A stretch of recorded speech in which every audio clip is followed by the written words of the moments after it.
Good morning, friends. It is Monday, day 16. I believe it's day 16 of our Advent journey together.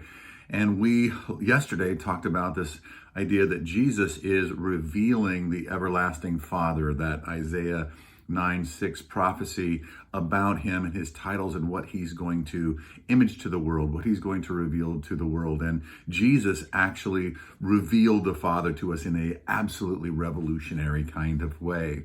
But I think it's important for us not to miss that in the midst of our desire for intimacy with the Father, which is all true and good, and but it's very, very American, and it's very 21st century. And for the Father that Jesus is talking about, what the Jews would interpret, the people that were first hearing, and for that first, I don't know, 5,000-6,000 years, that when you said Father, they would think head, and they would think what he says goes.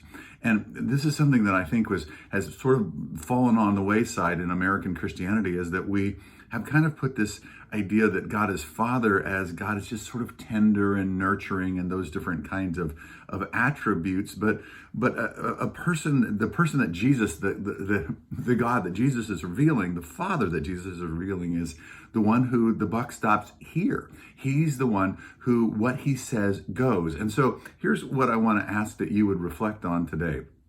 I think we're very selective in terms of what we think that what the Lord says goes.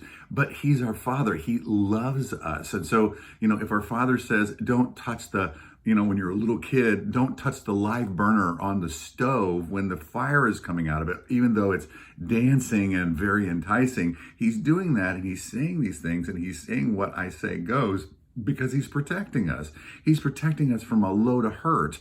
And we disobey that to our own peril. And so when we say, Lord, what you say goes in my life, I want to ask you today to think about what it is, what those different areas where you perhaps have just said, Lord, I got this. I'm going to do what I want to do, and you do what you want to do, but I'm going to just focus on my own little private stash of me and self-reliance and all those different things. My gut tells me that all of us have got these areas where we're like, okay, Lord, I hear you, but I got this, and I'm going to do what I want to do. Maybe it's color outside the lines sexually. Maybe it's going in a different direction in terms of self-reliance. Maybe it's a friend that you just like going and partying with. Maybe whatever that it is that we just have said, God, I've got this. What is that area that you need to come back under the Lord's Father care and obey him? It's that simple.